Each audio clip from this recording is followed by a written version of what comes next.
Hey everyone, Gabe here. Before we get into this episode, I just want to tell everybody that Crit Academy is currently running a Kickstarter for a new product of theirs. It's called Memorable Monsters, a 5th edition guide to monsters and NPCs.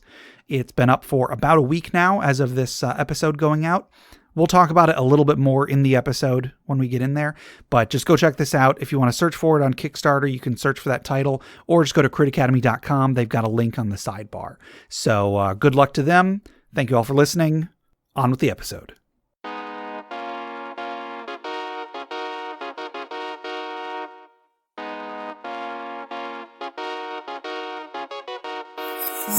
Welcome to InterPartyConflict, the podcast where we answer your questions so you can have the best tabletop gaming experience possible. My name is Gabe. My name is Jeff. And we're going to answer your questions today. But first, I have a question. Jeff, how are you doing today? I'm doing okay. Been working hard putting together a little Pathfinder 2nd Edition adventure. Yeah. That hopefully we'll be able to run for you and our friends pretty soon here. Hopefully, yeah. Yeah, you had an interest in running like a little Roll20 game for, just you and me and our friends Jay and Steve. You had for some time you've wanted to get something going, but it hasn't gotten off the ground yet. Yeah. And it seems like you're taking an interest in Pathfinder 2nd Edition. Yeah, I mean, like it's a combination of new system. I want to try it out, And then I also picked up a couple map making tools and some and a virtual tabletop. Yes. So I picked up virtual tabletop Foundry, which is seeming pretty decent. There's a lot of cool add-ons I've seen. It's really good. Yeah, it's not bad. There's a few little things here and there that are a little quirky, but it's as far as accessibility, it's actually pretty good, and it's easy to log into and stuff like that. So I don't know, we've worked with Roll20 some and have our own issues with it, but sure. Roll20, there is a lot of there's a learning curve to it. So it's just because it's its own standalone thing. I feel like it's not completely web based, at least not on the GM side. Mm-hmm. That it's I don't know. I feel like the UI is a lot more friendly. Sure. Than Roll20, because the Roll20 you're limited by the browser basically. Yeah. And then I also picked up I'm sure you've heard of Incarnate. I've heard of it. It's a subscription based map making software, but it's all web browser based. So so it was something that I could fiddle around with on a lunch break kind of a thing. Okay. But there's also I also picked up Dungeon Draft and Wonder Draft, which are both also map making ones, but those are you pay once and you have them. Sure. I figured among those I'll find one that speaks to me, and then I'll be able to put some maps together. And I've been using those a lot to make little battle maps and then things. So look forward to those in the adventure. I will. So yeah, I don't know. I've just been getting excited about throwing stuff together, and I've had a few ideas for this adventure rolling around in my head for a long time. Sure. But I kind of I thought of one that would be simple enough and quick enough that we can at least test out the new Pathfinder 2nd Edition rules, which I guess aren't super new. I forget when Pathfinder 2nd Edition first came out. It was Jay said it was about a year ago. About a year ago, yeah. Or at the very least, the play test stuff came out a year ago. I'm not sure. Sure. But there's already several books because it's Pathfinder, and they're gonna put out a lot of books, but it's still a lot of content, Mm-hmm. Yeah, I'm really excited about that campaign. I think it's gonna be a lot of fun. It should be exciting. Should be good. Cool. Yeah, the only thing is finding the time to actually play. Assuming we can overcome that, I think we'll have a great time. Yeah. So how about you? What are you up to? Not really too much for me. I've just been busy working and such. One thing I did want to mention, though, I may actually have recorded a little bumper to go at the beginning of this episode, but Crit Academy is doing a Kickstarter for a book that they've been working on. That the Kickstarter just, as of the day we record this, the Kickstarter just went live today. If I had realized, I would have recorded a thing to put in the episode that went out today, but I didn't. So the book is Memorable Monsters. It's full of like monsters and NPCs and stuff with like backstories and lore and all that kind of stuff. I actually wrote one of the things that's going to be in this book, and it's one of the ones I think Justin really liked it because it's one of the ones that he gives as like an example that you can you can read without having bought the book. Sure. So yeah, I think it's really cool. The Kickstarter just started. I'm really excited about it. Now I know that in the past I have vouched for some Kickstarters that have not ended well, and I know I already apologize for that, but I'll apologize again for anybody who may have backed my brother's Kickstarter. I do apologize. I'm as frustrated as you are, I promise. This one though, I have every hope that this will go out. The Crit Academy's put out so many products already on DM's Guild and such. You know, I have no lack of faith whatsoever that they will that this will get out there. So yeah, because I mean it's like an issue of workflow kind of thing where it's like, but like Critic Academy, they've got it down. They know how to put out a product. You know, that's not going to be an issue. Yeah. But so I've already backed this one on the level that gets me a hardcover copy of the book, because that would be really cool to have a hardcover copy of a book that my name is in. Yeah, that'd be real cool. So yeah, really excited about that. So I'll put that in the show notes. Check that out. Yeah, it's called Memorable Monsters if you need to just do a search for it. So yeah, good luck, Crit Academy, and everybody else. At least go look at the Kickstarter. Whether you pledge or not, at least go look at it. I think it's really good. Mm-hmm. All right, you want to go ahead and jump into this episode? Sure. Okay. I want you to imagine that you're walking through the snow-topped mountains, and it seems to be getting colder. As you crest a hill... Do you have any dice on hand? I do. Okay. As you I've crest had a it hill... for the last couple weeks, and you haven't had me roll anything, and I've been like, dang it, I've been writing this whole time. All right, roll me a dexterity save. Okay. I got a 12. Okay. You step on some rocks, and unfortunately the rocks start to rumble, and then they fall. You fall with them, however, you don't take any damage.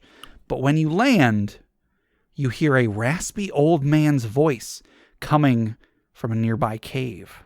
And inside that cave, you see the voices coming from a large white dragon. And that dragon says, "Thanks for dropping into the Dragon's Horde."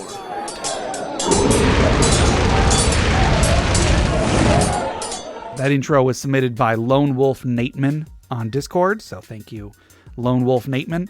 I actually hoped that I had an item that would kind of fit that. We don't have any ice-themed items, or at least not ones that I saw while I was looking today. But today's Dragon's Horde item was submitted by Oh God, It's Mason via email. No, not him. And this item is called the Pick of Destiny. Oh, okay. Cool. It's not quite. It's not what you might think it is. It's not a guitar pick. But this weapon is a Morning Star. It is rare and requires attunement. So it's stat-wise, I guess this is a Morning Star, but thematics-wise, this is a pickaxe. This pickaxe, created by a blacksmith turned demon slayer, was forged from 2 repossessed horns previously owned by a demonic priest and attached to a wrought iron handle. While you are attuned to this weapon, the pick glows red hot when within 30 feet of monsters of the Fiend subtype. After the weapon has slain one Fiend-type enemy, the wielder is compelled to drive the pick into the corpse, and the body is drained of all blood. Ooh. After the body is drained, dwarvish text appears on the handle, and speaking the words "rip and tear" causes the heads of the pick to spin in a saw-like fashion. This effect can be activated 3 times per day, and it changes the damage type from piercing to slashing, and causes an additional 2d6 damage to Fiend-type enemies. Oh, okay. So yeah, it is a... I'll just say I love the theming. It is a pickaxe that is made out of the horns of a demon. Sure, yep. And that's pretty darn cool. Yep, that is metal. That is hella cool. It's cool as hell. Yeah. So I think that's really cool. You could just go straight to heck, Gabe. Excuse me, Jeff. Language. Now I was talking about Hell, Michigan. It's as cool as Oh yeah, as it's Hell, like Michigan. northwest of here. Yes. Yeah, not very far from here. I really like whenever an item glows in the presence of certain creatures or like gives some indication. You know, of course, Sure. there's from Lord of the Rings, there's Sting. There's also in The Hobbit, whatever Yeah. the other. It's Other a ones were- it's a really cool. It's a nice effect. Like Yeah. yeah. Like if you're gonna give something a very simple effect, like that's a good one. Like whenever this thing is close, it glows. Like oh, that's cool because then you get that like suspense of. The DM can be like, oh, your axe is glowing, and you're like, oh shoot. Yeah. I'm finding that I really like very visible magical effects. Like, I think we've talked in the past about like if we were to change detect magic, I think was one of our questions. And I really like in a lot of older D&D stuff and like some of like the novels, whenever someone would cast detect magic, it would make magical objects glow instead of just, oh, the caster can see the magic or whatever. Sure. And I really like that. I like when something has a very visible effect. This very easily could be just whoever is wielding it can detect demons or whatever, but it glows red hot when it's nearby. Yeah. I really like that. I like the draining of the blood of demons. That's maybe an unnecessary part of the equation, but goes with the theming, I guess. Yeah. And I'm assuming that the last part, the rip and tear part, is a Doom reference. Sure. I'm guessing. It becomes a chainsaw. I guess, yeah. Yeah. I would actually make it maybe just a little bit more powerful. Like maybe make it when it does, because at the moment the rip and tear effect just changes the damage type and makes it do extra damage to demons. I almost feel like it should, I don't know, for a number of rounds, just deal more damage to everybody or something. Yeah. Like even if you don't want to make it that much more powerful or really not much more powerful at all, you just have it do an extra D6 to everybody, but an extra 2D6 to fiends. Sure. So just you're at, give it a little extra something. Yeah, something like that. Because I mean, you already have, it only works when you've already killed a demon, for example, and all the limitations. It should be appropriately more powerful as well. So yeah. Overall, I think I don't think it hurts to give it a little extra. Sure, definitely agree. Especially because it's a rare item. That should be pretty good. So, overall, I think this is a really fun item. It's really cool. Like I said, I love the theming. I'm always a fan of items that really go heavy into the theming and such. And this is yet another item. I've never really seen anything that does this. So, sure. And good job. I like the idea of a pickaxe, pickaxe as a weapon. It's always it's like it's very like dwarvish, but usually you see a dwarf with a hammer or an axe or something, but like an actual pickaxe, like straight out of like one of the Snow White dwarves decided to go adventuring or something. Okay. I feel dumb asking this. Is there a pick in 5th edition? Did they remove the pick or meld it into something else? I think there is maybe a war pick or something like that. Okay. I can't quite remember. Just thinking maybe it's because there wasn't a pick and that's why he made it a Morningstar. I don't know. Possibly, yeah. Whatever the case. All right. So, that's, I don't really have much else to say about that. It's a fun item. So good job. Oh, God, it's Mason. Thank you for submitting that. Jeff, if anybody else wanted to be like, oh, God, it's Mason, and they wanted to submit a magic item for us to discuss in the Dragon Sword, or if they want to submit regular questions for us to discuss, or a story for our funeral pyre or retirement village, how would they get those to us? They can send us an email at interpartyconflict@gmail.com or join us on our Interparty Discord at bit.ly/interpartydiscord. That's correct. And yes, there is a war pick. I just looked it up. Okay. I'm not sure if I will have cut that part out or not, but sure. Now I have the option.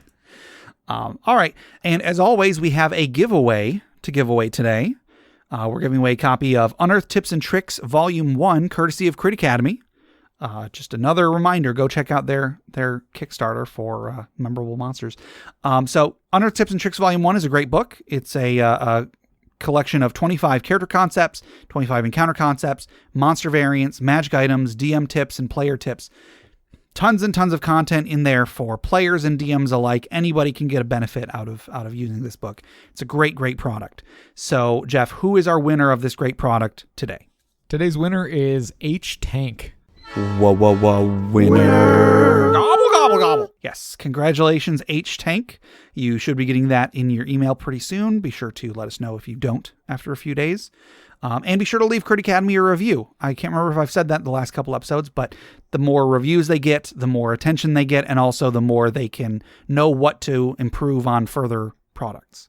So yeah, everybody who gets a copy of one of these things, it is your responsibility to leave them a review. Mm-hmm. So yeah, thank you to Crit Academy for facilitating this. If anybody else wanted to be like H Tank here and they wanted to win a free copy of this supplement, how would they do that? They could send us an email at InterPartyConflict@gmail.com with unearthed tips and tricks in the subject line. Yes, and I guess I should say we're only going to be doing this particular giveaway for a couple more weeks. So if you want to win a copy, your chances are running out. So get us in an email. Time is running out. Oh God, it's Mason. Yep. And speaking of giveaways that are running out, we're doing another giveaway, and this time we're giving away a physical copy of the Deck of Many Things and the Deck of Illusions, courtesy of Cultzilla. And in order to enter this, you just need to leave us a review on the podcatcher of your choice, take a picture of it, send that review to us. As of this recording, we've only gotten one person entered. So like, everybody get out there. I mean, yes, yeah. I want you to leave us a review. I definitely want that part, but also more people should want to win this. So go send us leave us a review and then send it to us. You can win a free copy of this thing. So it's that easy. Yes. So we're going to be doing the drawing for that on August 25th. So when this episode goes out should be, I think, 2 weeks after that. So time is limited on that as well. Yeah, if you want to take a look at it, go to cultzilla.co.uk. Yes. I'm looking at the pictures right now. It's actually pretty cool looking. Mm-hmm. Like they're very like they look worn and like very stylized. It's really cool. Cool. Yeah, I think it's a really great product. I'm not a fan of the Deck of Many Things in particular myself, just in an actual game. The Deck of Illusions though is a great item. You know, it's a great Magic item anybody can get, and both of these are just so cool to have at your table. You know what I mean? Right. Yeah. So yeah. Again, you can enter that. Just send us an email, interpartyconflict@gmail.com. Take a photo of a photo or a screen capture of a review that you have left. Even if you've left it in the past, you can still enter. So just go ahead. Even if it's a bad one, we're not going to hold it against you. Well, right. Yeah. Even if it's a bad one. Hopefully it's not a bad one. I don't think we've ever gotten a non-5-star review on Apple Podcasts.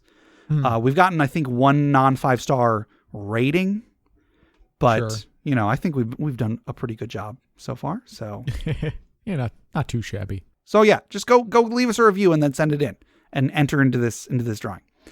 So enough with all that. Couple other things though, just go to our Patreon. We have a Patreon campaign at patreon.com/InterPartyConflict. If you want to help out the show and get some cool stuff in return, you can check that out. We've got a few different tiers with various rewards on there. Go check that out. I don't want to spend too much time harping on all this stuff. And then one more thing, check out the other podcasts on the Crit Nation Fellowship. Check out Crit Academy, critacademy.com. Check out Brute Force and Ignorance. They're an actual play podcast. And also check out D&D Character Lab, where they made characters and debated whose characters were better. Enough with all the admin. Let's get into some questions, Jeff. All right, our first question comes from Collins B on Discord, and they ask, say you've got a grand campaign story with twists and turns involving a particular player character. Now imagine that player leaves the game or the group disbands. Do you tell them what you had planned? Yeah, this is something I have always wondered what the best option is. Yeah. Because especially if the group, I'll probably focus mainly on like if the group disbands, because I don't think I've ever encountered a game where it was all focused on one character and then that character left or died or whatever. Sure. So yeah, like, do you tell the players what cool stuff you had planned for that campaign? Because in the back of my mind, I'm always like, maybe we will pick up that campaign again someday. Maybe. Right. It never happens, but maybe. Yeah. And like we talked about last time about like momentum, I think. Yeah. About like, like if the, but if there's a long period between sessions. Yeah. And then like you go to pick up the game again, and then it's just that you've lost the momentum and the drive to play, and people aren't having as much fun or something like that. And like very soon afterwards, you can likely see the group disbanding. Yeah. So like in like sort of in that way, like if the group disbands and you think maybe we'll get back together and be able to finish it up, like it's not going to be the same. Right. You know, like that twist that you had isn't going to hit as hard, you know, it's not going to be as grand as you had hoped for. So it might even be better to just like, once it's disbanded, you go like, well, since we're not going to be doing this, here's the thing had planned, and everybody can go like, oh, that's cool. You know, it would be fresh in their minds as to what led to that. Sure. One thing that comes to mind when I first read this question was we did our actual play last year, you know, like the 6 episodes. I put them out in during the beginning of the quarantine, but we did this thing that at the time I had hoped it would be able to extend into a full campaign. Especially at this point, because it's been a year and a half since we recorded it, and nothing really has changed about how feasible it would be to continue that campaign. Sure. I do wonder, should I tell what I had planned for that campaign? Would you like to hear any of the stuff I had planned for that, Jeff? Well, I don't know. I don't know. Like I think the circumstances, like, or like the people involved in the circumstances, I think like it is not impossible for us to continue that. Yeah. And it's also one of the answers to this question is like you don't want to say anything, because like you might reuse that later. Yeah. You might, that's true. You know, it might be for a different group, but like one of the players in that group has a similar backstory to that character, or like, you know, similar enough, or, you know, or like the party's got the party makeup is similar that you can actually just kind of be like, well, I'll just use this idea that I had from the other one and use it for this. Yeah. Like, unless you like tailored it very specifically to the player and not just the character, you can with some work, you know, repurpose ideas for another adventure or another campaign or something. Possibly, yeah. And you know, and with those groups, with the new campaign or whatever, it might involve people from the previous group, like maybe like only half of them or something might be in it, but you don't want to like tell everybody about it, because then those people might know ahead of time what you're going to be doing and won't be surprised or whatever. Mm-hmm. So I mean, like you know, like I don't know how many ideas you have on the back burner for things like that, you know, if you had to like come up with a cool story or something, you could use the ideas that you had versus just telling us now and then having burned that idea. Yeah, I suppose. I personally, like, I find that whenever I do try to use an idea from a previous campaign that I didn't have a chance to come to fruition, it always feels like I'm stretching this thing to fit into whatever the new campaign is. It never feels as natural as it did the first time. You know what I mean? Yeah, that's true. Yeah. I mean, like, yeah, wouldn't necessarily you wouldn't want it to be like the main thing. Like, it's like, yeah, you're just kind of, you know, you would use the good idea that you had from the first adventure and use it as filler for the other adventure. You know, it wouldn't be your main plot point. Yeah. But yeah, no, I get what you're saying. I mean, like, I would like to know what you had in store, but whether or not I would like to know that by playing or by you telling me, like, I guess I would be happy with either, but it's, again, like, that is the question. Like, you know, do you tell it or do you not? Like, it's tough. This is like a thing with like, creating art and stuff like that. You make a bunch of stuff that you're like, you make something and you're not really happy with it, not proud of it. So you throw it away. But like, had you just put it out there, someone might have been like, oh, that's really good. You know, someone might have enjoyed it and gotten something from it. So it's like, you know, do you put it out there, or do you say, it's, or do you wait for the opportunity to put it out there, or do you just kind of toss it and say, and hopefully somebody will get something from it, I guess. I don't know. That was sort of a mixed metaphor, but yeah, the temptation is always there to tell the party what you had planned. I have on some occasions. Most of the time I haven't. And I don't know, like, anytime I haven't, I wish that I had, so at least somebody could get enjoyment out of this. But like you were saying, Jeff, I do I do always hope that I can find some other organic way to use this in the future. And so as much as I want to tell the party, I also don't want to burn potential ideas for, a future campaign. Whether it will ever be told to anybody, who knows, but it's hard. It's hard to resist that temptation. Just write it down in a book somewhere and, leave it next to your deathbed. I guess, yeah. It'd be like, it's like, here lies Gabe, friend, husband, and GM. Also, he had this cool idea for, for an adventure. Like, it's just written on your tombstone. Yeah. Yeah. Rest in peace, Gabe. Oh, by the way, here's this cool idea he had. Yeah, for a D&D campaign back in 2018. Yeah. See, I wasn't sure what you were going to want, because if you wanted me to, I was willing to at least tell you some of the stuff I had planned for that thing, but maybe some other time in like a bonus episode or something. Sure. You know what? Yeah, that's yeah. Maybe we'll do that. Sure.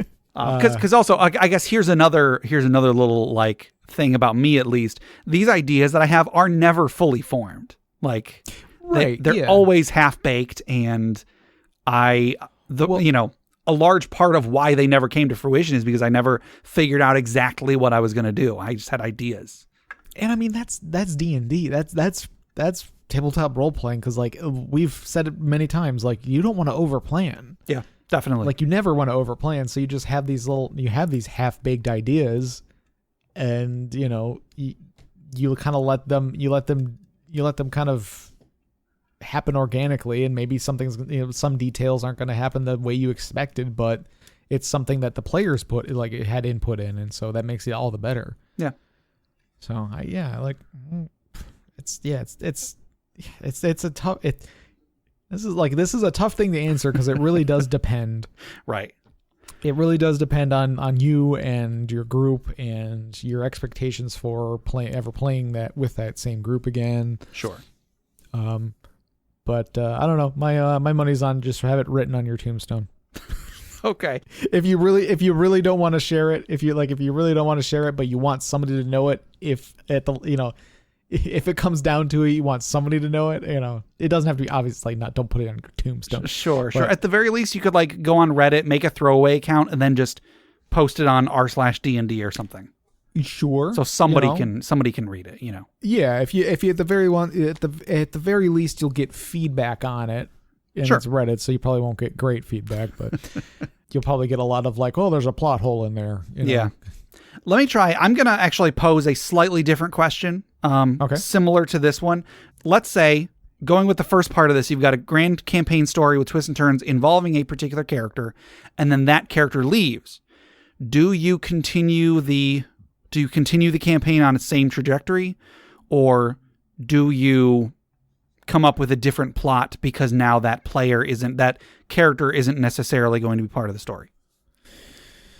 Yeah, that is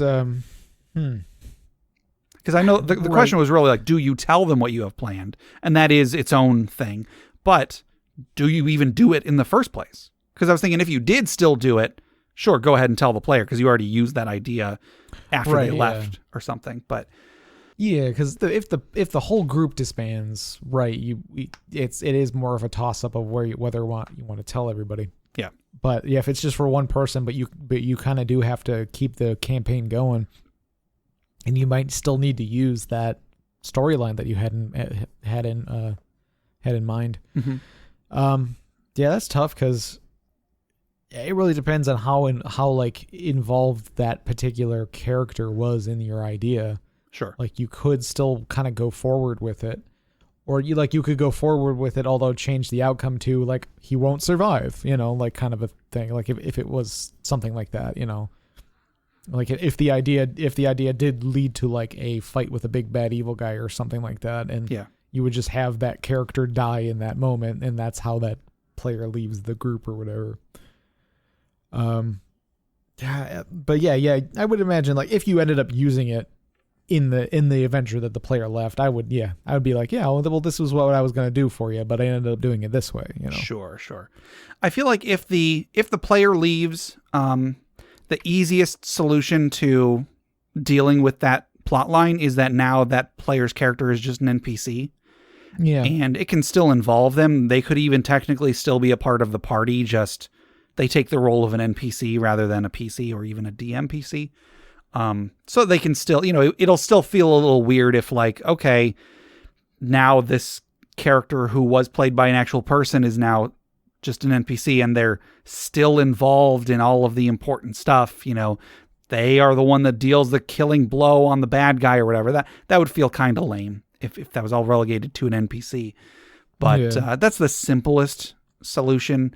In some cases, I feel like I would be tempted to scrap that storyline entirely and then find some way to switch it to something that is focused more on the remaining characters. Depending on what exactly you had planned, of course, that may be easy, that may be difficult. But I'm trying to think if I never really saw much of Buffy the Vampire Slayer, but sorry, spoilers for this like 24-year-old TV show or whatever. But wasn't there a point where like halfway through the series, the main character dies and then like comes back or something, but now she isn't the chosen one anymore or something? Right. Yeah. So in Buffy the Vampire Slayer, like she referred to the Slayer. The Slayer. She's called the Slayer. And she is like this, she is a chosen, being who has been given this incredible strength and she's able to fight vampires and demons and whatever. And then but it's part of this like prophecy that like there are basically like candidates to be the Slayer, but like, only one is chosen. But if one of them, if the one who is chosen to be the Slayer dies, there's basically backups. Okay. So like it's all just part of this prophecy that it always has, like there always needs to be a Slayer kind of thing. So like if one dies, then another one is basically ready to go. Sure. And like there's even like a group of people that like help train the potential Slayers. Oh, okay. Okay. But and then like in Buffy, like she ends up like dying and then it awakens another Slayer, but then they resurrect Buffy and she still has her powers. Like it's like a loophole basically. Like she's still a Slayer, but she's not the Slayer anymore. Sure. And they actually like, I feel like towards the end of the series, they take real big advantage of that loophole. Okay. Well, so I was just thinking that if you did have a story that was, if there was a chosen one in the group, for example, and then that's the player that leaves the game, you could come up with some sort of a, prophecy loophole or whatever and transfer the chosenness from the, the person that left to someone else. And then again, if you wanted to, kind of like with Buffy, if you wanted that character to still be alive as an NPC, you could, find a way to do that too. But, because I'm just thinking like you could keep it going with the same character, but it would be real weird if a very important character was not a member of the party, or if they were not played by an actual player. I mean, yeah. So I don't know. So I'm just trying to think of ways that you could make that work, and not feel real goofy. So if you did something like in Buffy the Vampire Slayer with a chosen one or whatever, that could be an option. All right. Our next question comes from Lath T on Discord, and they ask, let's say somebody calls you up and asks you to DM a game for them. With no additional information about the group, what sources do you allow? Yeah. So do you tell them just core rulebook, the player's handbook? Do you tell them player's handbook and one other? What do you do? Sure. I feel like my instinct would just be like just core, just keep it as simple as possible for, if I don't know anything about the group, it might be people who are new. Sure. It might be, it could be new players, which means it's less for them to learn. And it could be very experienced power gamers, which means it's less for them to work with to, make themselves overpowered and make it a little bit more difficult to you. Like, True. I say this as somebody who like basically tries to find the best combination of classes and stuff in at least in 5th edition. I was doing my best in power gaming. Yeah. So I think that's your safest bet. Sure. But you also, it's also fun to just give people freedom to do what they want. So, it's hard to say, but I feel like that's the safe bet. Yeah. I would probably say the same thing. This can be just a really simple one and done question, but I would also say that there are some circumstances where I might say differently. It depends on how long I think I'm going to be running the game for. If it's a one shot, yeah, man, go hog wild, do whatever, whatever you want. If I need to, I can just, boost up some bad guys' hit points or whatever. Yeah. So yeah, if it's a one shot, go ahead and do whatever. If it's going to be longer term, if there's a book that I am currently reading that I'm really enjoying, like say the Eberron Rising from the Last War, I might say use that one because, I'm already really invested in this book. So shouldn't be too much difficulty to incorporate that into the game. Mm-hmm. I don't know if I would ever say, I know that for like our Roll20 games, I usually say like anything that has been published. So third party DM's Guild stuff, but no D&D wiki or whatever. Right. I guess I don't know if I would ever say that for like an in-person game unless I knew the people, but without any further information about the group who I'm going to be playing with. I don't think I would say that just because there's so many sources that I don't know. Right.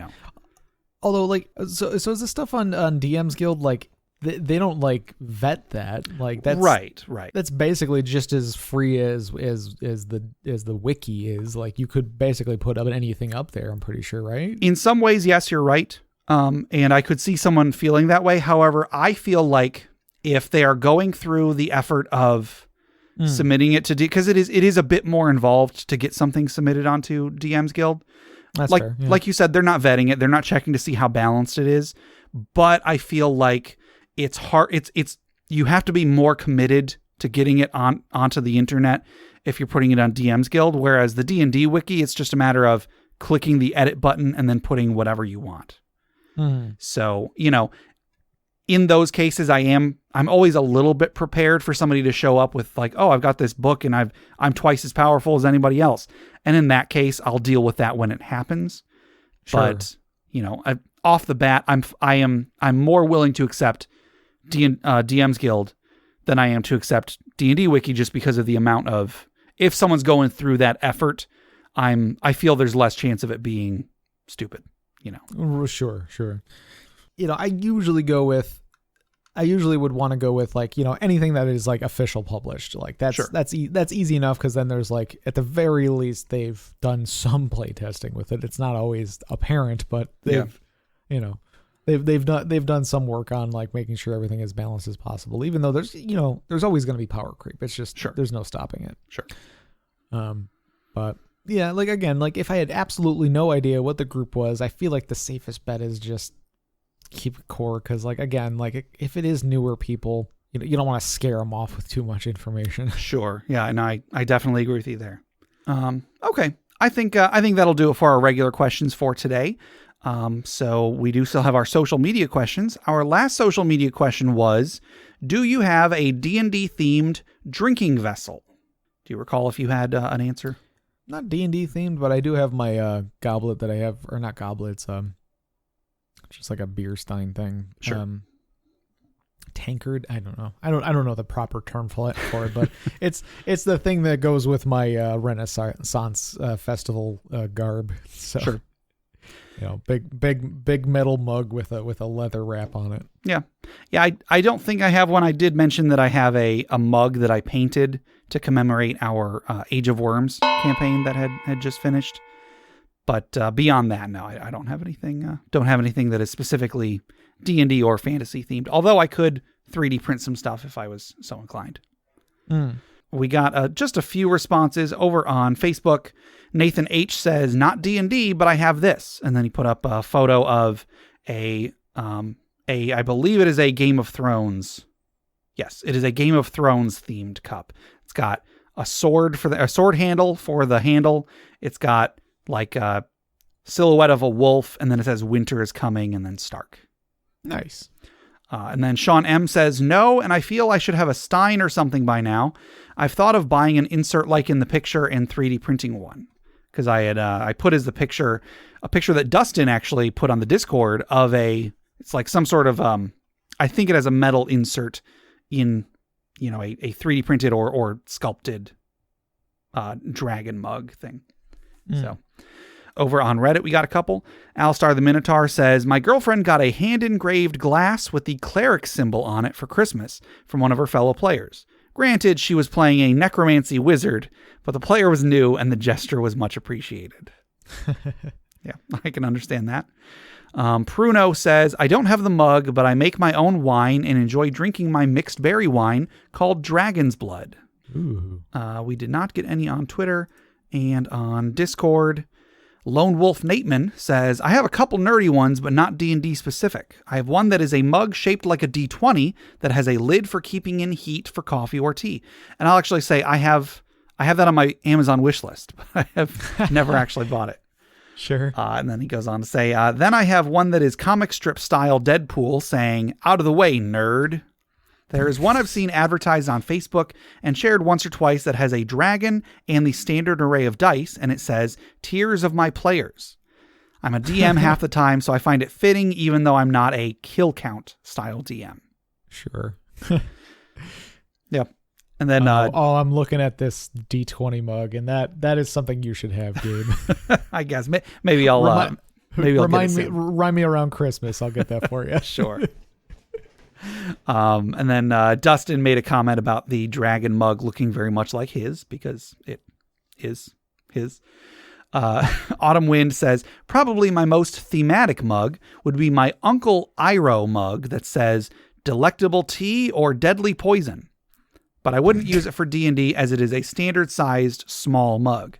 I use either my Toy Story themed mug or my C-3PO shaped mug, as both are larger mugs. I mean, those are both fantasy themed to an extent, I suppose.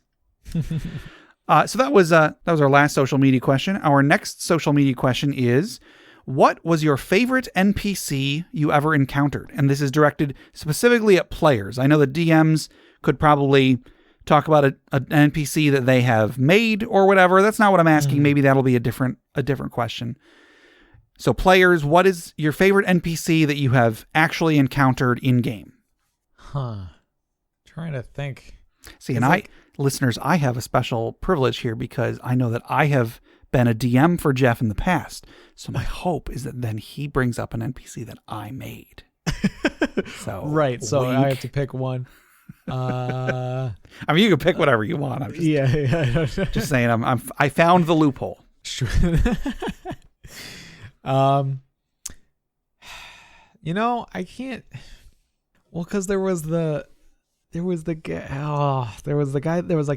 that was in our group for the Age of Worms campaign, right? Was it Age of Worms? The Nimble Right guy? I think you're thinking of Jay's Eberron campaign. Oh. So it wasn't one of yours. Yeah, sorry. So it's Darren, I think his name was. Yeah. Oh yeah. I don't know if he would be that would be my favorite, but it's like I definitely remember that one because there's been plenty of NPCs. Like I remember there was I know this was Age of Worms because this was my my warlock character. Sure. We had come across a Lilith, a Liland. Yes. That he became indentured to or something like that, and so yeah.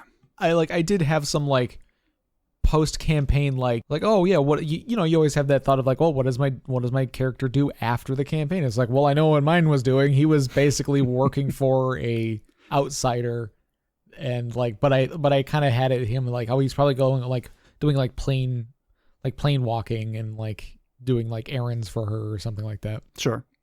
So I don't know, that's an NPC that one of my characters had been the most actually attached to. Sure. He basically, I forget what it was. We had to fight a lich or something because Liland and Lich are next to each other in the monsters manual. So there was a lot of that in the Age of Worms, where two monsters that are next to each other in the monster manual just happen to be paired up in the adventure. Yeah. Yeah. I don't think that's just the adventure writers. I think that's also the monster manual writers too. Sure. they end up working together nicely in a way, like you're like, oh, look at this cool monster. Oh, look at that cool monster. You know what? That'd be neat if they did stuff, if they were like enemies or friends or something.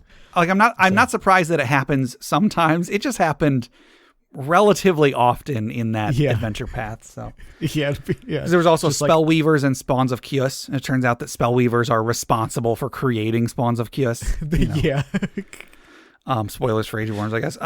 If I recall, the scenario was that you needed the Lillin's help for something, and the only way, basically, she said, like, I will do this for you if, after you're done with this quest, one of you is indentured to me for X number of years or something. So and like, I was like, yeah, all right.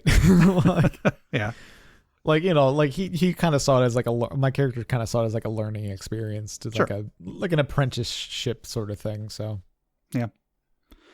I've encountered a lot of fun NPCs over the years. I'm trying to think of which of my, like, Chris in particular, like the NPCs that he came up with were always a lot of fun. Dang. There was one time, it wasn't even an NPC that I really encountered, but Jay's character, when Jay was playing as his character Ardrick, I was playing as my cleric Saythorn.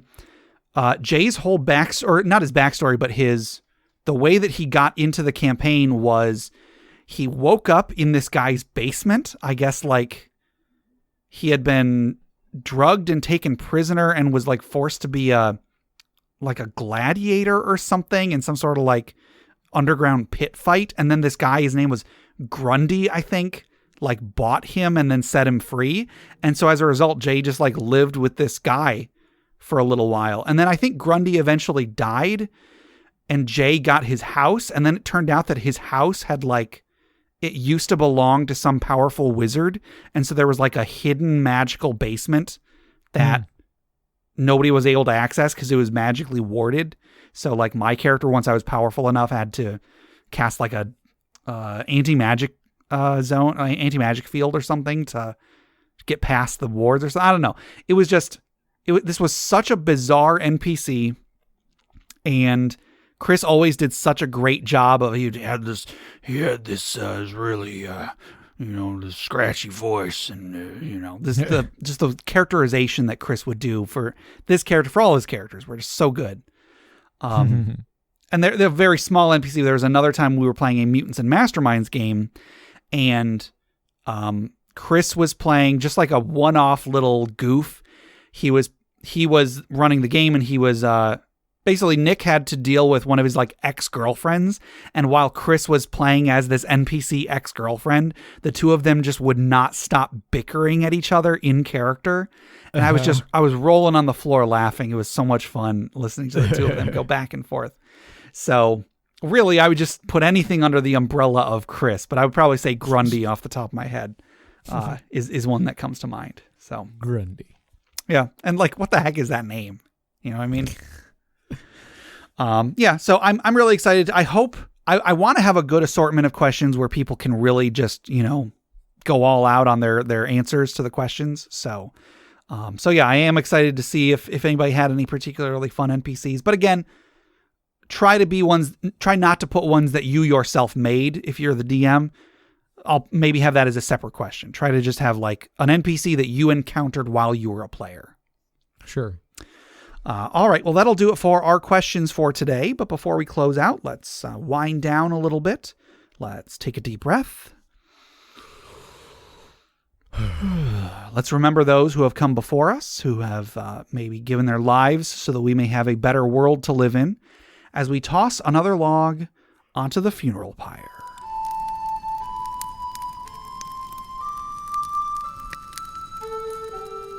Today's funeral pyre was submitted by Anchor1 on Reddit, and they say, a telekinetic, technokinetic rookie held an incoming nuclear missile in a delayed flight pattern as the team evacuated UN dignitaries from a summit aboard the villain's floating offshore fortresses.